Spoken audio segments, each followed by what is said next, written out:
रात का समय था। हल्की हल्की बारिश हो रही थी और एक छोटी सी गली के कोने पर राहुल और प्रिया खड़े थे। दोनों ने अपने घर वालों के खिलाफ जाकर शादी कर ली थी। ना कोई बारात, ना कोई धूमधाम, बस दो दिल और उनका सच्चा प्यार। प्रिया ने धीरे से राहुल का हाथ पकड़कर पूछा, राहुल, हमने सही किया ना? राहुल ने हल्का सा मुस्कुराते हुए कहा, हाँ प्रिया, हमने बिल्कुल सही किया। अब हम दोनों साथ हैं, बस वही काफी है। उस वक्त दोनों को लग रहा था कि प्यार ही सब कुछ होता है, लेकिन उन्हें क्या पता था कि असली जिंदगी अब शुरू होने वाली है। शादी के बाद राहुल प्रिया को लेकर अपने घर गया। दरवाजा खटखटाया। अंदर से राहुल के पापा की आवाज आई। कौन है? राहुल बोला, पापा, मैं हूँ। राहुल की आवाज सुनकर उसके पापा ने दरवाजा खोल दिया, लेकिन जैसे ही उन्होंने प्रिया को देखा, उनका चेहरा गुस्से से भर गया। राहुल के पापा कुछ बोल पाते उससे पहले ही उसने कहा, पापा, ये प्रिया है, हम दोनों ने आज शादी कर ली है। इतना सुनते ही राहुल के पापा गुस्से में बोले, अगर अपनी मर्जी से शादी कर ही ली है तो बाकी जिंदगी भी अपनी मर्जी से जीना। इस घर में तुम्हारे लिए कोई जगह नहीं है, अभी के अभी यहाँ से निकल जाओ। ये कहकर उन्होंने जोर से दरवाजा बंद कर दिया। मानो उस एक पल में ही राहुल और प्रिया की दुनिया टूट गई। प्रिया की आंखों से आंसू बहने लगे, लेकिन राहुल ने उसका हाथ कसकर पकड़ लिया और बिना कुछ बोले वहां से निकल पड़ा। उस रात दोनों ने समझ लिया, प्यार करना आसान है, लेकिन उसे निभाना मुश्किल ही होता है। दोनों पूरी रात घर के सामने ही पास के एक मंदिर में बैठे रहे। ना कुछ खाया, ना कुछ पिया, बस एक दूसरे के साथ जैसे तैसे रात काटी। सुबह होते ही दोनों वहां से निकल पड़े और एक छोटा सा किराए का कमरा ले लिया। कमरा भी क्या था, एक टूटी हुई चारपाई, एक कोने में छोटा सा चूल्हा और एक पंखा जो हवा से ज्यादा आवाज करता था, लेकिन फिर भी वो उनका अपना छोटा सा घर था। शुरू के 1 से 2 महीने राहुल के पास थोड़े बहुत पैसे थे। उसी से दोनों जैसे तैसे गुजारा कर रहे थे। कभी एक वक्त खाना, कभी सिर्फ पानी पीकर दिन निकालना। लेकिन तीसरे महीने आते आते घर में एक दाना तक नहीं बचा। एक दिन राहुल चुपचाप बैठा था, फिर धीरे से बोला, प्रिया, अब ऐसे नहीं चलेगा, मुझे काम ढूंढना पड़ेगा, नहीं तो हम भूखे रह जाएंगे। प्रिया ने भी धीरे से सिर हिला दिया। अगले दिन राहुल काम ढूंढने निकल पड़ा। पूरा दिन इधर उधर भटकता रहा, लेकिन हर जगह एक ही सवाल, डिग्री है? और जब वो नहीं कहता तो सीधा जवाब मिलता, फिर काम नहीं मिलेगा। आखिर में उसे एक गोदाम में मजदूरी का काम मिल गया। शाम को राहुल घर आया और प्रिया से बोला, प्रिया, काम मिल गया है, लेकिन मजदूरी का है, बहुत भारी काम है। प्रिया तुरंत बोली, राहुल, इतनी कष्ट का काम तुम्हें नहीं करनी चाहिए, शायद हमें कोई दूसरा रास्ता ढूंढना चाहिए। राहुल मुस्कुराकर बोला, अभी कुछ दिन कर लेता हूँ, जब तक घर वाले नहीं मानते। जब घर वाले मान जाएंगे तो खर्चा भी कम हो जाएगा और हम दोनों फिर से पढ़ाई करेंगे और बड़े आदमी बनेंगे, फिर सब ठीक हो जाएगा।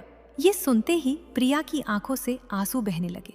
वो राहुल को कसकर पकड़ ली और जोर जोर से रोने लगी। अगली सुबह राहुल 2 सूखी रोटी और आलू की सब्जी खाकर काम पर चला गया। गोदाम में पहुंचते ही जब उसमें पहली बार भारी बोरी उठाई, उसके हाथ कांप गए, कंधे में दर्द होने लगा, आंखों में आंसू आ गए। उसने सोचा, ये काम मुझसे नहीं होगा, लेकिन तभी उसके दिमाग में प्रिया का चेहरा आया। अगर मैं हार गया तो प्रिया भूखी रह जाएगी। बस फिर क्या था, राहुल ने अपने आंसू पोंछे और पूरी जान लगाकर काम करने लगा। पूरा दिन मेहनत करने के बाद शाम को जब उसे उसकी पहली कमाई मिली तो उसके चेहरे पर सच्ची खुशी थी। वो सीधे बाजार गया। सबसे पहले प्रिया की पसंद की भेलपुरी ली, फिर थोड़ा चावल, दाल और सब्जी खरीदी और खुशी खुशी घर की तरफ चल पड़ा। घर पहुंचते ही बोला, प्रिया, देखो मैं क्या लाया हूँ। प्रिया ने भेलपुरी खाई और खुशी से उसकी आंखों में आंसू आ गए।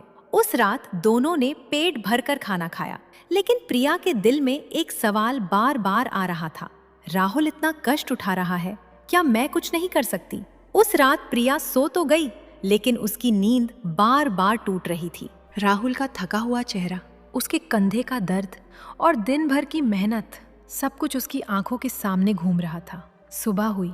राहुल फिर से वही 2 सूखी रोटी और सब्जी खाकर काम पर निकल गया। प्रिया दरवाजे पर खड़ी उसे जाते हुए देखती रही। उसके दिल में बस एक ही बात चल रही थी, राहुल इतना कष्ट उठा रहा है और मैं घर पर बैठी हूँ। पूरा दिन प्रिया का मन घर में नहीं लगा। कभी इधर बैठती, कभी उधर कभी खिड़की से बाहर देखने लगती। उसे लग रहा था जैसे हर पल राहुल और ज्यादा टूट रहा है। शाम को राहुल घर आया, थका हुआ, लेकिन चेहरे पर फिर भी मुस्कान थी। प्रिया ने उसे खाना दिया, लेकिन उस दिन वो खुद चुप थी। राहुल ने पूछा, क्या हुआ प्रिया, तुम इतनी चुप क्यों हो? प्रिया ने धीरे से कहा, राहुल, मैं भी काम करना चाहती हूँ। राहुल एकदम से चौंक गया। क्या? नहीं प्रिया, ये मुमकिन नहीं है। जब तक मैं हूँ तुम्हें काम करने की जरूरत नहीं है। प्रिया की आंखों में आंसू आ गए। मैं तुम्हारा ये हाल नहीं देख सकती राहुल, तुम रोज इतना कष्ट उठाते हो और मैं बस घर पर बैठी रहती हूँ। राहुल थोड़ा सख्त होकर बोला, मैंने कहा ना प्रिया, तुम्हें कहीं जाने की जरूरत नहीं है, मैं संभाल लूंगा सब कुछ। लेकिन प्रिया भी अब चुप रहने वाली नहीं थी। नहीं राहुल, अब मैं भी काम करूंगी, चाहे जितना भी कष्ट क्यों ना हो। दोनों के बीच थोड़ी बहस हुई, लेकिन आखिर में राहुल ने बात टाल दी। दिन ऐसे ही गुजरने लगे। राहुल रोज काम पर जाता और प्रिया रोज उसे उसी हालत में देखती। उसका दिल हर दिन थोड़ा थोड़ा टूट रहा था। फिर एक दिन रविवार था, राहुल घर पर ही था। प्रिया ने हिम्मत करके फिर से कहा, राहुल, कृपया मेरे लिए भी कोई काम ढूंढ दो, मैं अब और नहीं देख सकती ये सब। राहुल ने इस बार गुस्से में मना कर दिया। समझ में नहीं आता क्या?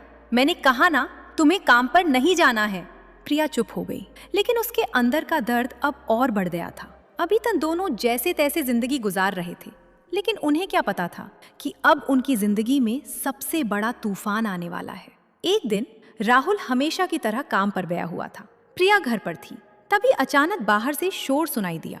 कुछ लोग भागते हुए जा रहे थे और कोई जोर जोर से कह रहा था, अरे गोदाम में हादसा हो गया, एक लड़का ऊपर से गिर गया। प्रिया का दिल जोर जोर से धड़कने लगा। पता नहीं क्यों उसका मन घबराने लगा। तभी एक आदमी दौड़ते हुए उसके पास आया और बोला, क्या तुम राहुल की पत्नी हो? प्रिया के पैरों तले जमीन खिसक गई। हाँ, क्या हुआ राहुल को? उस आदमी ने घबराते हुए कहा, गोदाम में काम करते वक्त उसका पैर फिसल गया, वो ऊपर से गिर गया है, अभी होश में भी नहीं है। ये सुनते ही प्रिया के हाथ कांपने लगे। उसकी आंखों के सामने अंधेरा छा गया। वो बिना कुछ सोचे दौड़ पड़ी सीधे गोदाम की तरफ। सांस तेज हो गई थी, दिल जैसे बाहर आ जाएगा। जब वो वहां पहुंची तो उसने देखा 2 आदमी राहुल को पकड़कर बैठे हैं और उसके चेहरे पर पानी डाल रहे हैं। राहुल बिल्कुल बेहोश पड़ा था। प्रिया वहीं जमीन पर बैठ गई। उसकी आंखों से आंसू रुक ही नहीं रहे थे। राहुल, आंखें खोलो, राहुल। तभी गोदाम के मालिक ने एम्बुलेंस बुलवाई और तुरंत राहुल को अस्पताल ले जाया गया। प्रिया भी उनके साथ अस्पताल पहुंची। डॉक्टर तुरंत इलाज में लग गए। कुछ देर बाद डॉक्टर बाहर आए। प्रिया दौड़कर उनके पास गई। डॉक्टर, राहुल ठीक तो है ना? डॉक्टर ने कहा, सिर पर हल्की चोट है, लेकिन पैर में फ्रैक्चर हो गया है। प्रिया ने राहत की सांस ली, लेकिन अगले ही पल डॉक्टर ने कहा, उसे कम से कम 3 महीने तक बिल्कुल आराम करना होगा, वरना वो जिंदगी भर ठीक से चल नहीं पाएगा। ये सुनते ही प्रिया का दिल बैठ गया। वो दौड़कर अंदर गई, राहुल के पास बैठ गई और उसका हाथ पकड़कर फूट फूट कर रोने लगी। राहुल ने धीरे से उसका हाथ पकड़ा और बोला, अरे पगली, इतना मत रो, मुझे ज्यादा कुछ नहीं हुआ है, बस पैर फिसल गया था, वो भी मेरी ही गलती थी। देखो, मैं ठीक हूं ना। लेकिन राहुल की आंखें भी नम हो चुकी थी। उसे पहली बार महसूस हो रहा था कि अगर उसे कुछ हो जाता तो प्रिया बिल्कुल अकेली पड़ जाती। तभी कमरे के अंदर एक नर्स आई। उसने दवाई की पर्ची और अस्पताल का बिल प्रिया के हाथ में देते हुए कहा, ये दवाइयाँ ले आइए और बाहर काउंटर में बिल जमा कर दीजिए। प्रिया ने कांपते हाथों से बिल लिया, लेकिन उसने वो बिल राहुल को नहीं दिखाया। वो धीरे से कमरे से बाहर निकल गई और बाहर जाकर बिल देखने लगी। बिल की रकम देखकर प्रिया के पैरों तले जमीन खिसक गई। उसके पास इतने पैसे नहीं थे। राहुल जो थोड़े बहुत पैसे बचाकर उसके पास रखता था, उससे दवाई और बिल दोनों भरना मुमकिन नहीं था। कुछ पल के लिए प्रिया बिल्कुल चुप हो गई। उसकी आंखों से आंसू निकलने लगे, लेकिन अगले ही पल उसने खुद को संभाला। वो वापस कमरे में गई और जबरदस्ती मुस्कुराते हुए बोली, राहुल, चिंता मत करो, तुमने जो पैसे मेरे पास रखे थे ना, उससे सब हो जाएगा, तुम बस आराम करो, मैं अभी बिल जमा करके आती हूँ। राहुल ने भी ज्यादा कुछ नहीं पूछा, क्योंकि उस समय वो खुद दर्द में था। अस्पताल से बाहर निकलते ही प्रिया की नजर पास की एक गहनों की दुकान पर पड़ी। कुछ पल वो दुकान के सामने खड़ी रही, फिर धीरे धीरे अंदर चली गई। उसके कान में एक छोटी सी सोने की बाली थी, जो उसकी माँ ने उसे बहुत प्यार से दी थी। उसे उतारते वक्त प्रिया के हाथ कांप रहे थे उसकी आंखों में आंसू थे, लेकिन उस समय उसके लिए राहुल सबसे ज्यादा जरूरी था।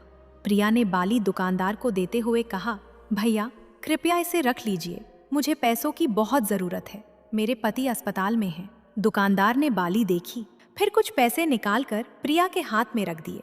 प्रिया ने बिना कुछ बोले वो पैसे लिए और भागते हुए वापस अस्पताल पहुंच गई। उसने बिल जमा किया, दवाइयां खरीदी और फिर राहुल को रिक्शा में बैठाकर जैसे तैसे घर लेकर आई। लेकिन अब उनकी जिंदगी में एक और बड़ा मोड़ आने वाला था। डॉक्टर ने साफ साफ कह दिया था, अगर राहुल ने 3 महीने से पहले काम किया तो उसका पैर जिंदगी भर के लिए खराब हो सकता है। यही बात बार बार प्रिया के दिमाग में घूम रही थी। उस रात वो बिल्कुल नहीं सोई, बस राहुल को देखती रही और मन ही मन सोचती रही, अब मुझे ही कुछ करना पड़ेगा। अगले दिन सुबह प्रिया ने राहुल को खाना खिलाया, दवाई दी और उससे बोली, मैं अभी आती हूँ, थोड़ा सामान लेने जा रही हूँ। लेकिन असल में प्रिया काम ढूंढ में निकली थी। पूरा दिन वो इधर उधर भटकती रही, कई दुकानों में गई, कई लोगों से हाथ जोड़कर काम मांगा, लेकिन हर जगह से एक ही जवाब मिला, हमारे यहाँ कोई काम नहीं है। शाम होने लगी, थकी हुई प्रिया दुखी मन से घर लौट रही थी। उसकी आंखों में आंसू थे, उसे समझ नहीं आ रहा था कि अब वो क्या करेगी। तभी रास्ते में एक महिला ने उसे देखा। वो पास आकर बोली, क्या हुआ बहन, तुम इतनी परेशान क्यों लग रही हो, और तुम्हारे पति अब ठीक है ना? ये सुनते ही प्रिया खुद को रोक नहीं पाई। उसने रोते रोते सारी बात बता दी, कैसे राहुल का पैर टूट गया, कैसे अब वो 3 महीने तक काम नहीं कर सकता और कैसे उसे कहीं काम नहीं मिल रहा। महिला ने उसकी बात ध्यान से सुनी, फिर धीरे से बोली, देखो बहन, मैं तुम्हें कोई बड़ा काम तो नहीं दिला सकती, लेकिन मेरी पहचान में एक आदमी है, शायद वो तुम्हें मजदूरी का काम दे दे। इतना सुनते ही प्रिया तुरंत बोली, मैं करूंगी दीदी, चाहे जितना भी कष्ट का काम हो, बस मुझे काम दिला दीजिए। प्रिया की बात सुनकर महिला को भी उस पर दया आ गई। उसने उसी समय उस आदमी से बात की और अगले दिन से प्रिया का काम तय हो गया। अगली सुबह प्रिया ने राहुल को खाना खिलाया, दवाई दी और फिर खुद मजदूरी करने निकल पड़ी। अब पहली बार प्रिया जिंदगी का वो दर्द देखने वाली थी जिसकी उसने कभी कल्पना भी नहीं की थी। जिस जगह प्रिया को काम मिला था वो एक ईंट भट्ठा था, चारों तरफ धूल, तेज धूप और मजदूरों की आवाजें। वहीं अब प्रिया को काम करना था। उसका काम था सिर पर ईंट उठाकर एक जगह से दूसरी जगह ले जाना। प्रिया ने जब पहली बार ईंटों का बोझ सिर पर उठाया तो उसका पूरा शरीर लड़खड़ा गया। कुछ पल के लिए वो वहीं रुक गई। उसकी आंखों से आंसू निकलने लगे, लेकिन वो कुछ बोली नहीं। उसके दिमाग में बार बार अपने घर की बातें याद आने लगी। प्रिया एक अच्छे परिवार की लड़की थी। उसने जिंदगी में कभी अपने बर्तन तक नहीं धोए थे और आज वही लड़की मजदूरी कर रही थी। कुछ पल तक वो चुपचाप खड़ी रही, फिर धीरे से अपने आंसू पोंछे और मन ही मन बोली, कुछ भी हो जाए, अब मुझे ये काम करना ही होगा। प्रिया ने खुद को संभाला और मजदूरी में लग गई। पूरा दिन काम करने के बाद जब शाम हुई तब तक उसके हाथ छिल चुके थे, पैरों में दर्द हो रहा था और पूरा शरीर थक कर टूट चुका था। लेकिन फिर भी उसके चेहरे पर एक अजीब सी शांति थी, क्योंकि आज पहली बार उसे लग रहा था कि वो राहुल का सहारा बन रही है। शाम को प्रिया घर लौटी, लेकिन उसने राहुल को नहीं बताया कि वो इतनी मेहनत वाला काम कर रही है। वो बस इतना कहती, थोड़ा काम मिला है। लेकिन राहुल भी अंदर ही अंदर टूट रहा था। उसे अच्छा नहीं लगता था कि उसकी पत्नी काम पर जाए, उसके लिए कष्ट उठाए। एक दिन राहुल चुपचाप लेटा हुआ था, तभी अचानक उसके मन में एक ख्याल आया, मैं पढ़ाई में तो हमेशा अच्छा था, अगर मैं फिर से पढ़ाई शुरू करूं तो। कुछ पल तक वो यही सोचता रहा, फिर अचानक उसके अंदर जैसे एक नई उम्मीद जाग गई। उसने मन ही मन ठान लिया, मैं पढ़ूंगा, चाहे कुछ भी हो जाए, मैं एक दिन बड़ा सरकारी अफसर बनकर ही रहूंगा। उस दिन के बाद से राहुल ने घर पर ही पढ़ाई शुरू कर दी। पुरानी किताबें निकालकर पढ़ने लगा, घंटों बैठकर तैयारी करता। उधर प्रिया मजदूरी करके जो पैसे कमाती, उसी से राहुल के लिए किताबें और जरूरी सामान लाती। धीरे धीरे 3 महीने गुजर गए। अब राहुल का पैर भी पहले से काफी ठीक होने लगा था, लेकिन प्रिया ने उसे दोबारा मजदूरी करने नहीं दिया। एक दिन उसने राहुल से साफ कह दिया, चाहे कुछ दिन भूखा रहना पड़े, मुझे कोई फर्क नहीं पड़ता, लेकिन अब मैं तुम्हें मजदूरी करने नहीं दूंगी। तुम बस मन लगाकर पढ़ाई करो। राहुल चुपचाप प्रिया की बातें सुनता रहा। उसकी आंखें भर आई थीं। प्रिया आगे बोली, भगवान एक ना एक दिन हमारी जरूर सुनेंगे। तुम बस मेहनत करो। जिस दिन तुम्हारी नौकरी लग जाएगी ना, उस दिन मैं आराम से रहूंगी। ये सुनकर राहुल की आंखों से भी आंसू निकल पड़े। वो मन ही मन सोचने लगा, ये लड़की मेरे लिए कितना कुछ सह रही है। सब कुछ छोड़कर मेरे साथ आई और आज भी मेरे लिए मजदूरी कर रही है। उस दिन के बाद राहुल ने दिन रात एक कर दिया। उसे अब सिर्फ एक ही चीज दिख रही थी, अपना सपना और प्रिया की मेहनत। समय गुजरता गया और फिर एक दिन राहुल को खबर मिली कि बड़े सरकारी अफसर के पद के लिए भर्ती निकलने वाली है। इंटरव्यू जल्द ही शुरू होने वाले थे। ये खबर सुनते ही राहुल के अंदर खुशी भी हुई और डर भी। वो मन ही मन सोचने लगा, अगर मैं असफल हो गया तो। लेकिन अगले ही पल उसके अंदर से आवाज आई, नहीं, मैंने इतनी मेहनत की है, मैं ये जरूर कर सकता हूँ। उसी दिन राहुल ने आवेदन भर दिया। अब उसे सिर्फ इंटरव्यू के दिन का इंतजार था। अब राहुल की जिंदगी का सबसे बड़ा दिन आने वाला था, जहां उसकी किस्मत बदल भी सकती थी और टूट भी सकती थी। ऐसे ही देखते देखते इंटरव्यू का दिन भी आ गया। उस दिन सुबह राहुल जल्दी उठ गया। उसने भगवान के सामने हाथ जोड़कर प्रार्थना की। फिर प्रिया के हाथ की बनाई हुई रोटी और सब्जी खाकर इंटरव्यू के लिए निकल पड़ा। राहुल के मन में डर भी था और उम्मीद भी। पूरे रास्ते वो बस यही सोच रहा था, अगर मैं असफल हो गया तो नहीं, मुझे अपने लिए नहीं, प्रिया के लिए सफल होना ही होगा। कुछ देर बाद राहुल इंटरव्यू वाली जगह पहुंच गया। वहां पहले से ही बहुत सारे लोग बैठे हुए थे। सब अच्छे कपड़े पहने हुए थे। किसी ने कोट पहना था तो किसी ने महंगे जूते। राहुल ने एक साधारण सी शर्ट और पैंट पहन रखी थी। उसके हाथ में सिर्फ जरूरी कागज थे। जैसे ही कुछ लोगों की नजर राहुल पर पड़ी, वो आपस में हंसने लगे। कोई बोला, लगता है गलत जगह आ गया है, तो कोई बोला, ये भी अफसर बनेगा क्या? ये सब सुनकर राहुल के दिल को बहुत चोट लगी, लेकिन वो चुपचाप बैठा रहा। उसने किसी की बात का जवाब नहीं दिया। वो बस मन ही मन खुद को संभालते हुए सोच रहा था, मुझे यहाँ किसी को कुछ साबित नहीं करना, मुझे सिर्फ अपना इंटरव्यू अच्छा देना है। थोड़ी देर बाद एक एक करके सबको अंदर बुलाया जाने लगा और आखिर में राहुल का नंबर भी आ गया। राहुल धीरे धीरे इंटरव्यू वाले कमरे में गया। अंदर जाते ही उसने हाथ जोड़कर नमस्ते किया। इंटरव्यू लेने वाले लोगों ने उससे सवाल पूछने शुरू किए, लेकिन राहुल ने हर सवाल का जवाब बहुत अच्छे से दिया। जो भी पूछा गया उसने बिना घबराए सही जवाब देने की पूरी कोशिश की। कुछ देर बाद इंटरव्यू खत्म हो गया। राहुल बाहर निकला, लेकिन अब भी उसके मन में डर था। उसे समझ नहीं आ रहा था कि उसका इंटरव्यू अच्छा गया या नहीं। वो धीरे धीरे घर की तरफ लौटने लगा। घर पहुंचा तो तब तक प्रिया काम से वापस नहीं आई थी। राहुल अकेला बैठकर बस यही सोच रहा था, क्या मैं सफल हो पाऊंगा? कहीं इंटरव्यू वाले मुझसे नाराज तो नहीं हुए? तभी कुछ देर बाद प्रिया भी काम से घर लौट आई।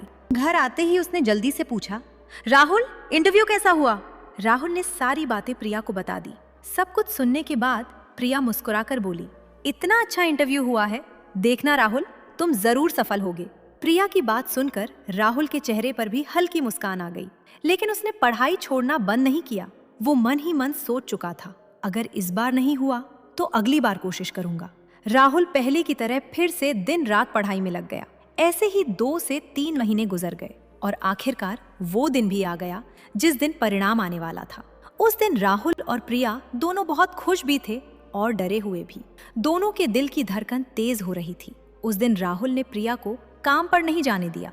दोनों साथ में पास के एक इंटरनेट वाले दुकान पर गए जहां परिणाम देखा जाता था। दुकानदार ने जैसे ही परिणाम खोला, कुछ पल के लिए वहां बिल्कुल शांति छा गई और अगले ही पल प्रिया जोर जोर से रोने लगी।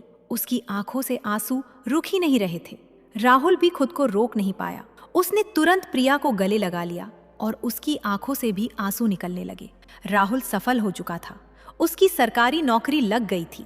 दोनों को ऐसा लग रहा था जैसे सालों का दुख आज खत्म हो गया हो। प्रिया रोते हुए बस यही सोच रही थी, अब हमारे बुरे दिन खत्म हो जाएंगे, अब हम भी एक अच्छी जिंदगी जी पाएंगे। दोनों खुशी खुशी घर लौट आए। उस दिन दोनों ने ढेर सारी बातें की, नए घर के सपने, अच्छी जिंदगी के सपने। राहुल बार बार प्रिया से कह रहा था, अब मैं तुम्हें रानी की तरह रखूंगा। तुमने मेरे लिए जो किया है उसकी कीमत मैं जिंदगी भर नहीं चुका सकता। प्रिया बस उसे देखे जा रही थी, क्योंकि आज उसकी सारी मेहनत सफल हो चुकी थी। कुछ दिनों बाद राहुल का नियुक्ति पत्र भी आ गया। दोनों की खुशी का ठिकाना नहीं था, लेकिन उन्हें क्या पता था कि उनकी जिंदगी का सबसे बड़ा दर्द अभी बाकी था। कुछ दिनों बाद राहुल की नौकरी शुरू हो गई। राहुल खुशी खुशी नौकरी पर जाने लगा। धीरे धीरे राहुल और प्रिया एक नए अच्छे घर में रहने लगे। घर के लिए अच्छे अच्छे सामान भी लाए। दोनों को लग रहा था कि अब उनकी जिंदगी सच में बदल गई है।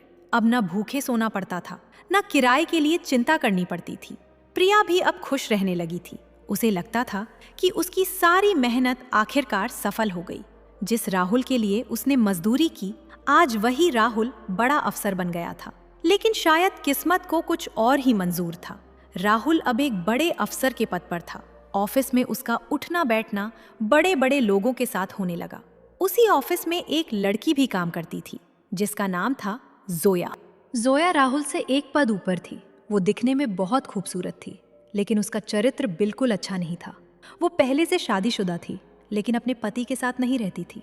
उसकी गलत आदतों और चरित्र की वजह से उसका पति उसे छोड़ चुका था, लेकिन फिर भी जोया की आदतें नहीं बदली थीं। जब से राहुल ऑफिस में आया था, तब से ही जोया की नज़र राहुल पर थी। राहुल दिखने में अच्छा था, समझदार था और अब एक अफसर भी बन चुका था।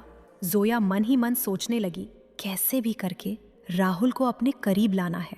धीरे धीरे वो राहुल से बात करने लगी। कभी काम के बहाने उसे अपने कैबिन में बुलाती, कभी जरूरत से ज्यादा बातें करती, कभी चोरी छिपे उसे देखते रहती। लेकिन राहुल का मन इन सब चीजों में बिल्कुल नहीं था। उसे लगता था कि जोया बस ऑफिस स्टाफ की तरह सामान्य बातें कर रही है। उसे जोया की असली नीयत का बिल्कुल अंदाजा नहीं था। एक दिन जोया ने काम के बहाने राहुल को अपने घर बुलाया। राहुल को कुछ गलत नहीं लगा, इसलिए वो अगले दिन उसके घर चला गया। पहले तो जोया ने ऑफिस के काम की बातें की, लेकिन धीरे धीरे वो अपनी असली बात पर आने लगी। उसने राहुल से कहा, राहुल, पता नहीं क्यों मुझे तुम्हारे साथ अच्छा लगता है। ये सुनकर राहुल कुछ पल के लिए चुप हो गया। वो समझ नहीं पा रहा था कि क्या कहे। उस समय राहुल के मन में भी हलचल होने लगी। उसके सामने एक खूबसूरत औरत खुद उससे अपने दिल की बात कह रही थी। कुछ देर तक राहुल चुप रहा, फिर उसके मन में एक गलत ख्याल आया। मैं बस टाइम पास के लिए हाँ कह देता हूँ, इससे प्रिया का कौन सा कोई नुकसान हो जाएगा। बस सामने से कोई अपनी मर्जी से कुछ चीजें खाने को दे रहा है तो मैं खा लेता हूँ, बस इतना ही। बस यही एक छोटी सी कमजोरी धीरे धीरे राहुल को गलत रास्ते पर ले गई। उस दिन राहुल ने जोया का प्रस्ताव स्वीकार कर लिया और उसी दिन से दोनों के बीच रिश्ता शुरू हो गया। धीरे धीरे राहुल बदलने लगा। अब उसका व्यवहार प्रिया के लिए पहले जैसा नहीं रहा। कभी वो देर से घर आता, कभी कभी तो 1-2 दिन तक घर भी नहीं आता।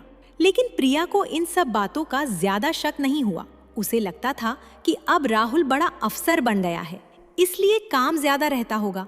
कभी फोन आता तो वो यही सोचती, ऑफिस का काम होगा। लेकिन धीरे धीरे प्रिया के मन में भी शक होने लगा।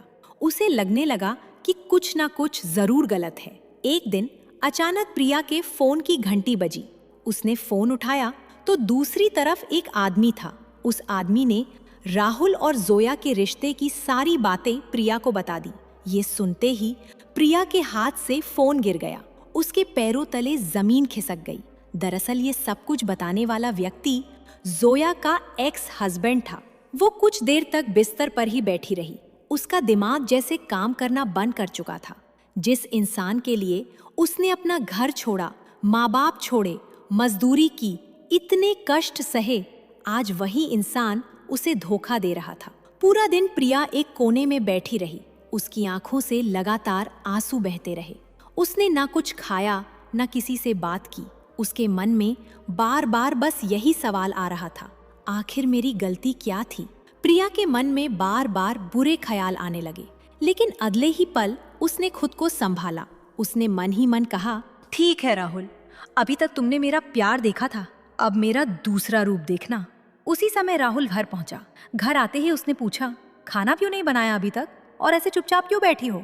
लेकिन प्रिया कुछ नहीं बोली। वो बस चुपचाप बैठी रही। करीब 4 साल बाद आज पहली बार उसे अपने माँ बाप की बहुत याद आ रही थी। वो मन ही मन सोचने लगी, शायद उन्हीं के आंसू लगे हैं, तभी आज मुझे ये सब देखना पड़ रहा है। फिर उसने फैसला कर लिया, अब चाहे कुछ भी हो जाए, अगर मरूंगी भी तो अपने माँ बाप के घर में, लेकिन इस इंसान के साथ अब नहीं रहूंगी। उस रात प्रिया बिल्कुल नहीं सोई। वो पूरी रात चुपचाप बैठी रही और बस सुबह होने का इंतजार करती रही। सुबह होते ही राहुल अभी सो ही रहा था और प्रिया बिना कुछ बताए घर से निकल पड़ी। कुछ देर बाद वो अपने मायके पहुंच गई। इतने सालों बाद अपनी बेटी को सामने देखकर उसकी माँ की आंखों में आंसू आ गए। प्रिया अपनी माँ को देखते ही जोर जोर से रोने लगी। उसकी माँ ने उसे गले से लगा लिया और बोली, बेटी तू कैसी थी? इतने सालों तक तेरा कोई पता तक नहीं था। फिर उसकी माँ उसे प्यार से घर के अंदर ले गई। प्रिया रोते रोते अपनी पूरी कहानी सुनाने लगी। कैसे उसने राहुल के साथ घर छोड़ा, कैसे मजदूरी की, कैसे दोनों ने दुख झेले और आज राहुल ने उसे धोखा दे दिया। सब कुछ सुनकर उसकी माँ भी रोने लगी। फिर उसने प्रिया को समझाते हुए कहा, जो हो गया सो हो गया बेटी, अब नई जिंदगी शुरू कर।